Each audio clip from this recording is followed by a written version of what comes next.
Good morning and जय हिंद बच्चों मैं अजय कुमार वाराणसी उत्तर प्रदेश से आपके अपने चैनल नव शिक्षण पे स्वागत करता हूं। बच्चों आपको पता है मैं आपको इस समय विद्या ज्ञान प्रवेश परीक्षा की तैयारी करा रहा हूं जो कि क्लास 6 के लिए होती है। ठीक है, और साथ ही ये जो क्लास 6 के 5 के बच्चे हैं वही भरते हैं इसको, और वो बच्चे नवोदय विद्यालय प्रवेश परीक्षा की भी तैयारी करते हैं। बच्चों मैंने एक व्हाट्सएप ग्रुप बनाया हुआ है तो आपसे रिक्वेस्ट करूंगा आप उसको ज्वाइन कर लीजिए अगर आप और अच्छी तैयारी अपने करना चाहते हैं। बच्चों मैं ऑलरेडी आप जानते हैं मैं गवर्नमेंट टीचर हूँ, सरकारी अध्यापक हूँ, तो अपने विद्यालय से मैंने कई बच्चों का एडमिशन नवोदय में और विद्या ज्ञान में कराया हुआ, उसके इंटरव्यूज़ मेरे चैनल पे ऑलरेडी हैं। और बच्चों मैंने नवोदय विद्यालय में आए हुए 25 वर्षों के जो प्रश्न हैं पार्ट वार चैप्टर वाइज डाले हुए जो कहीं पर भी यूट्यूब पर उपलब्ध नहीं है बच्चों। ठीक है, तो आप मेरे व्हाट्सएप ग्रुप से जुड़ जाइए जिससे आपकी और बेहतर तैयारी हो सके। साथ ही साथ बच्चों ये बताना चाहूँगा अभी तक मैंने 26 प्रश्न जो है ये ओरिजिनल पेपर है बच्चों, ध्यान रखिएगा ये असली पेपर है 2022-23, मतलब ये पिछले सत्र में आया था। जो अभी आप नया एग्जाम देने जा रहे हैं 2023-24 के लिए देने जा रहे हैं। ठीक है, तो ये ओरिजिनल पेपर है जो मैं आपको दिखा रहा हूँ, और आपको घबराइएगा नहीं प्रश्न देख के, क्योंकि प्रश्न चित्राधारित और मेंटल एबिलिटी बेस्ड होते हैं।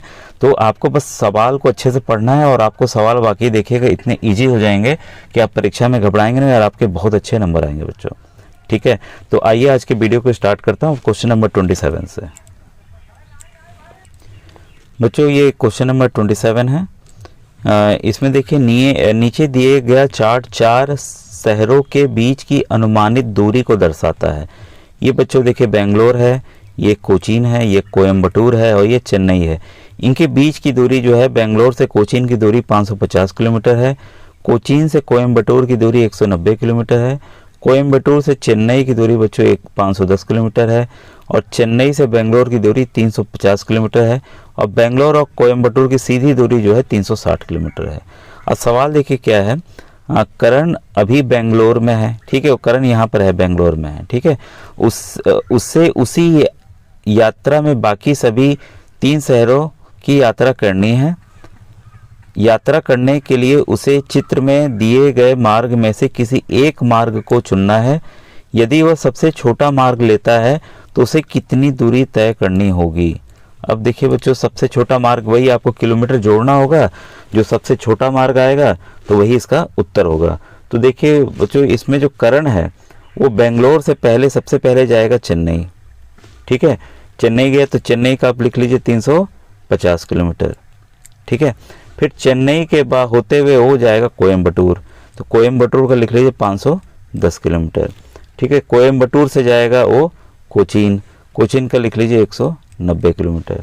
ठीक है, और कोचीन के बाद ठीक है सबसे छोटा मार्ग 3 शहरों की यात्रा कर लेगा, 3 शहर की यात्रा इसको करनी थी। ठीक है, वो कर लेगा, तो ये आपका हो गया 190 किलोमीटर। तो अगर आप इसको जोड़ते हैं बच्चों ये आएगा आपका 0, ये 10 हो गया 15, ठीक है 8 हो गया 9, 1050 किलोमीटर। तो सबसे छोटी दूरी वो आपकी डी वाला बच्चों आंसर सही है, बस उसको यात्रा करनी है, वहाँ लौट के उसको आना नहीं था। ठीक है, तो ये हो गया, कितना आसान क्वेश्चन था, बस आपको समझना था कैसे करना था। और क्वेश्चन नंबर 28 आइए। ये बच्चों क्वेश्चन 28 कह रहा है गौतम 1 घंटे में 1 पत्र टाइप कर सकता था। यदि वह अपनी टाइपिंग की गति को दोगुना कर देता तो वह उसी पत्र को कितने समय में टाइप कर पाएगा। अब देखिए जो उसकी स्पीड है बच्चों 1 घंटे में 1 पत्र टाइप करता है। ठीक है, तो अब ये कह रहा है कि आधे घंटे में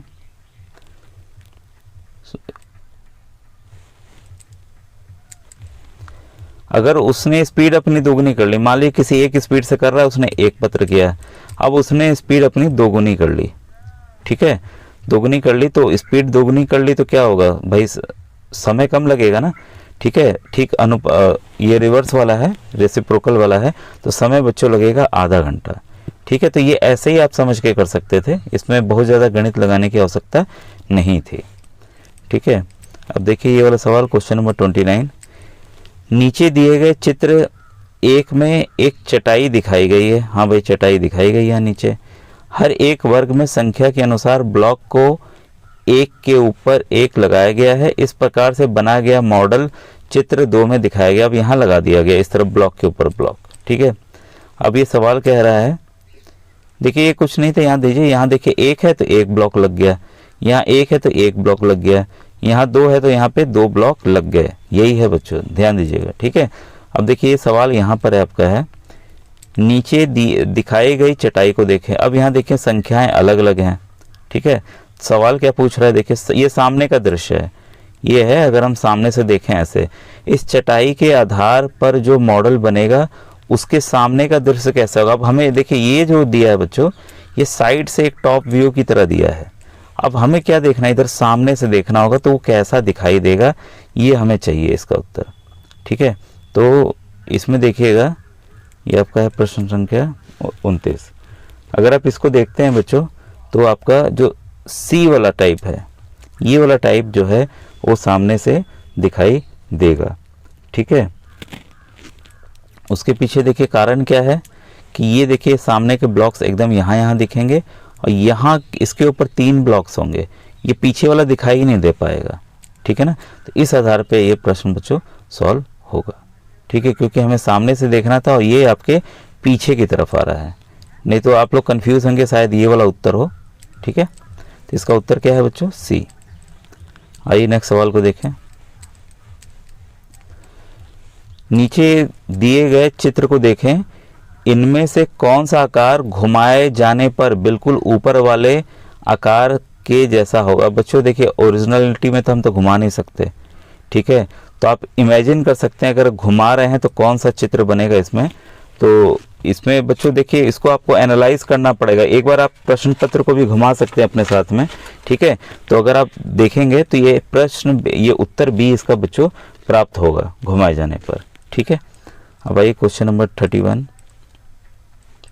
नीचे दिए गए आकार को देखें, तो इनमें से कौन सा आकार ऊपर दिए गए आकार के समान है। अब इसको ध्यान से देखिए आप, और जो ऑप्शंस दिए गए हैं वो मैं आपको दिखा रहा हूँ, और रुकिए और छोटा कर दूं ताकि आप एक साथ देख सकें सबको, ठीक है। तो इसमें आप देखते हैं कि आकार डी जो है ऊपर दिए चित्र जो आकार है उसके समान है, बस इसको घुमा दिया गया बच्चों, ठीक है। अब बाकी में आप कुछ ना कुछ अंतर अवश्य पाएंगे, ठीक है। अब आइए क्वेश्चन नंबर 32। एक तालाब में मछलियों की संख्या हर 15 दिन पर दोगुनी हो जाती है, मतलब 15 दिन जैसे बीते तो वो 2 गुना हो गया, ठीक है। 1 जनवरी 2015 को 1 जनवरी 2015 को तालाब में 100 मछलियां थीं, ठीक है। यदि कोई मछली नहीं मरती है तो किस तारीख को तालाब में कम से कम 400 मछलियां हो जाएंगी। ध्यान दीजिएगा, कम से कम पूछ रहा है बच्चों, कम से कम 400 मछलियां हो जाएंगी। तो इसमें देखिए इसको सॉल्व कैसे करेंगे, ध्यान दीजिएगा। इसमें हम देखते हैं 1 जनवरी 2015 को, 1 जनवरी 2015 को आपकी कितनी मछलियां, 100। 15 दिन इसमें जोड़ देते हैं तो 1 फरवरी कर देते हैं, आपका 1 फरवरी, अच्छा ये आपके 16 जनवरी, सॉरी पहले जनवरी का ही आएगा, 16 जनवरी 2015 को, 16 जनवरी 2015 को कितनी हो जाएंगी 15 दिन बाद, 200 मछलियाँ। ठीक 15 दिन और आगे बढ़िए, 1 फरवरी ले लीजिए, 1 फरवरी 2015 को कितनी हो जाएंगी, 400 हो जाएंगी। इसकी दोगुनी हो गई कि नहीं हो गई, कम से कम बोल रहा है, ठीक है। तो इसलिए इसका उत्तर क्या होगा बच्चों, सी होगा, ठीक है। क्लियर है 32 का सी। अब देखिए क्वेश्चन नंबर 33।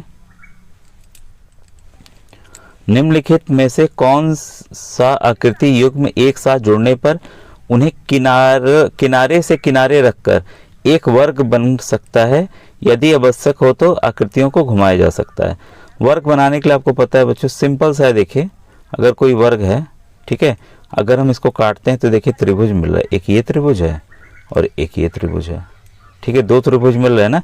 तो ये कैसे भी उल्टा करके रखा हुआ, इसको हम घुमा सकते हैं। तो वही पूछ रहा है कि एक हमें वर्ग प्राप्त होगा। तो 33 में बच्चों जो बी वाला ऑप्शन है आपका, ठीक है, बी वाला ऑप्शन है, तो इसको बस आप क्या कीजिए, एक को ऐसे रखिए, देखिए अभी जैसे मैंने फिगर बताया था, ठीक है, और इस वाले को आप पलट दीजिए, उल्टा कर दीजिए। अगर आप उल्टा कर देते हैं तो ये आपका ऐसे आ जाएगा, बस आप इस दोनों को सटा दीजिए। जब सटा देंगे तो यही आपको फिगर बच्चों प्राप्त होगी। तो इसका आंसर क्या होगा, बी होगा, ठीक है। आसान से सवाल हैं, बस आपको समझना था बच्चों इसको कैसे करना है। क्वेश्चन नंबर 34, क्योंकि अचानक से आप देखते हैं आपने कभी अपनी किताबों में इस तरह के सवाल किए नहीं हैं, ठीक है। नीचे दिए गए वर्ग का कुछ भाग छायांकित है जैसा कि चित्र में दिखाया गया है, ठीक है। ये इतना भाग छायांकित है। नीचे दिखाई गई कौन सी आकृति के जोड़े अछायांकित भाग को बिना एक दूसरे को ढके हुए पूरी तरह से ढक सकता है? अछायांकित भाग ये वाला, ठीक है, इस वाले भाग को ढक सकता है। तो 34 वाले में बच्चों अगर आप देखते हैं डी वाला पार्ट, ठीक है, डी वाला जो है वो दी गई आकृति अछायांकित भाग को पूरी तरह से ढक सकती है, ठीक है। अब देखिए इस वाले सवाल के ये थोड़ा सा चित्र क्लियर नहीं होगा, मेरे लिए भी बड़ी समस्या थी। ये आप चित्र देख लीजिए, इसको ध्यान से दिखा देता हूँ। ये एक के ऊपर एक चित्र बच्चों ना चढ़ा हुआ है, ठीक है। पूरी देखिए ये चित्र है, पूरी लंबाई देखिए 56 है, ध्यान दीजिएगा। यहाँ तक की बस चौड़ाई आपकी 8 है। ये देखिए एक ये चित्र है, इसी के ऊपर एक चित्र ये भी चढ़ा हुआ है, ये वाला पार्ट चढ़ा हुआ है, ठीक है। ये इतना पार्ट ये देखिए इस पे चढ़ा हुआ है, ठीक है। आइए अब सवाल को पढ़ते, मैंने दिखा दिया आपको, अब आप समझ जाएंगे क्या पढ़ूंगा जब मैं। रजनी ने समान आकार के 2 चित्र कार्ड एक के ऊपर एक रखे जैसा नीचे दिखाया गया है, ठीक है। दोनों चित्र कार्डों की लंबाई एक साथ रखने पे देखिए 56 है, ठीक है। एक चित्र कार्ड की लंबाई कितनी है, बस इसकी लंबाई पूछ रहा है, एक चित्र कार्ड की लंबाई कितनी होगी। तो इसमें अगर देखते हैं बच्चों, चित्र के अनुसार दोनों चित्र जो है कार्डों की लंबाई एक साथ ऊपर रखने के बाद कितना है, 56 है, ठीक है। अब देखिए एक दूसरे पर ये जो है 8 सेंटीमीटर चढ़े हुए हैं, एक दूसरे के ऊपर 8 जो है सेमी जो है वो चढ़े हुए हैं, ठीक है। तो दोनों की कुल लंबाई असल में कितनी हो गई, जब भाई चढ़े हैं तो वो वाला भी तो हुआ 8 सेंटीमीटर इसमें जोड़ लीजिए, तो कुल कितनी लंबाई हो गई दोनों कार्ड की, 64 हो गई। क्योंकि कार्ड का आकार बच्चों एक समान है, तो एक कार्ड की लंबाई कितनी होगी, दो कार्ड की 64 है, एक कार्ड की कितनी होगी, 2 से भाग दे दीजिए, 2 × 2 ये 32, तो कार्ड की लंबाई कितनी हुई, 32, ठीक है। ये अटपटा सा सवाल था, क्योंकि आप एनालाइज करेंगे तो तुरंत हो जाएगा, कुछ ही सेकंड्स लगेंगे बच्चों इसको करने में। अभी आपका क्वेश्चन नंबर 35 कंप्लीट हुआ। आइए क्वेश्चन नंबर 36 देखें। ये सवाल है बच्चों, एक कक्षा की लंबाई लगभग कितनी होती है। आप बच्चों देखिए, आप जिस भी क्लास में बैठते हो, ठीक है, 50 सेंटीमीटर का आपको आइडिया होना चाहिए कि एक स्केल जो होता है वो लगभग 15 सेंटीमीटर का होता है, ठीक है। तो आपका ये 50 सेंटीमीटर बहुत थोड़ा हुआ, 1 मीटर 100 सेंटीमीटर के बराबर होता है। 10 मीटर आपको पता चल गया, 1 मीटर का 10 गुना कर लीजिए, 100 मीटर बहुत लंबा हो जाएगा, ठीक है। तो 36 का बच्चों जो है वो सी सही है, एक कक्षा की लंबाई लगभग 10 मीटर होगी। इसको आपको आइडिया होना चाहिए जो स्केल होता है आपका, ठीक है, अगर आप उसमें 100 सेंटीमीटर आप क्लास में एक बार कर लीजिएगा तो आपको आइडिया लग जाएगा कि 1 मीटर कितना होता है, ठीक है। तो लगभग 10 मीटर उसकी लंबाई होती है बच्चों कक्षा की। अब देखिए इस वाले सवाल में, मीनल, जिया, थोड़ा क्लियर नहीं होगा इसलिए मैं पढ़ रहा हूँ। मीनल, जिया, ट्विंकल और पीयूष को एक पट्टी दी गई और उसमें 1/3 भाग को छायांकित करने के लिए कहा गया। अब देखिए ये पट्टी दे दी गई, ठीक है। कुल कितने खाने, 1 2 3 4 5, 1 2 3 4 5 6 खाने कुल हैं बच्चों, ठीक है। मीनल, जिया और ट्विंकल ने इसे इस प्रकार छायांकित किया। मीनल का देखिए ये वाला है, जिया का, मीनल ने 2 भाग रंगा, ये और जिया ने 3 भाग रंगा, ट्विंकल ने 1 भाग रंगा। क्योंकि क्लियर नहीं है तो मैं बता दे रहा हूँ इसीलिए, ठीक है। पीयूष ने कहा 1/3 नहीं दिखा सकते क्योंकि इसमें 6 वर्ग हैं, हम केवल तभी दिखा सकते हैं जब उसमें 3 वर्ग हों, कौन सही है। अब देखिए 4 लोग का स्टेटमेंट है बच्चों, 3 ने चित्र के माध्यम से बताया और पीयूष ने कह के बताया। तो हमें भी देखना होगा कि पीयूष ने सही कहा कि किसने सही कहा। मीनल जो है, मीनल ने 6 भाग में से 2 भाग रंगा है, मतलब 2/6, ठीक है। जिया ने कितना रंगा है, 3/6 भाग, मतलब 3 रंगा है 6 भाग में से। ट्विंकल ने कितना रंगा है, 1/6। तो हम देखते हैं किसमें भाई 1/3 का उत्तर आ रहा है। 1/3 की बात है, 3 1 जा 3, 3 2 जा 6, नहीं ये तो ऐसे ही कट गया। इसमें देखिए 2 1 जा 2, 2 3 जा 6, हाँ इसका 1/3 आया। यानी कि मीनल ने 1/3 किया, जिया ने नहीं किया, ना ही ट्विंकल ने किया, क्योंकि ट्विंकल का तो 1/6 है और पीयूष का भी देखिए गलत है, ठीक है। तो इसमें मीनल केवल सही है, मीनल जो है उसकी बात केवल सही है, ठीक है। ये ऐसा इस तरह का क्वेश्चन था बच्चों। अब ये देखिए क्वेश्चन नंबर 38, निम्न में से किस संख्या से 450 को गुणा करने पर 4600 और 5050 के बीच की एक संख्या प्राप्त होती है। तो इस तरह के सवालों में बच्चों क्या करना है, बड़ी संख्या को क्या करेंगे आप 450 से भाग दे दीजिए। ठीक है, तो बड़ी संख्या यहाँ 5050 है, इसको हम भाग दे देते हैं। एक बार में आया 450, कितना है 550। ठीक है, फिर एक बार में जाएगा ये 450, नीचे कितना आया 100 आया। ठीक है, तो इसमें हम भागफल, इसका जो भागफल आएगा वही बच्चों इसका उत्तर होगा। तो 450 में 11 से गुणा करने पर वो बीच की संख्या बच्चों हमें प्राप्त होगी। तो इसका उत्तर क्या है आपका सी है। तो इस तरह के सवालों को आपको इस तरह से करना है बच्चों। उम्मीद है आपको ये पूरा वीडियो समझ में आ रहा होगा। अगर नेक्स्ट वीडियो अगर और चाहिए होंगे प्रश्न तो आप प्लीज़ कमेंट सेक्शन में आप यस लिखिएगा, तो मैं और अच्छे से विधिवत प्रश्नों को और अच्छे प्रश्नों को आपको बताऊंगा और मॉडल पेपर भी अलग से आपको तैयार करके बताऊंगा। थैंक यू बच्चों, थैंक यू वेरी मच।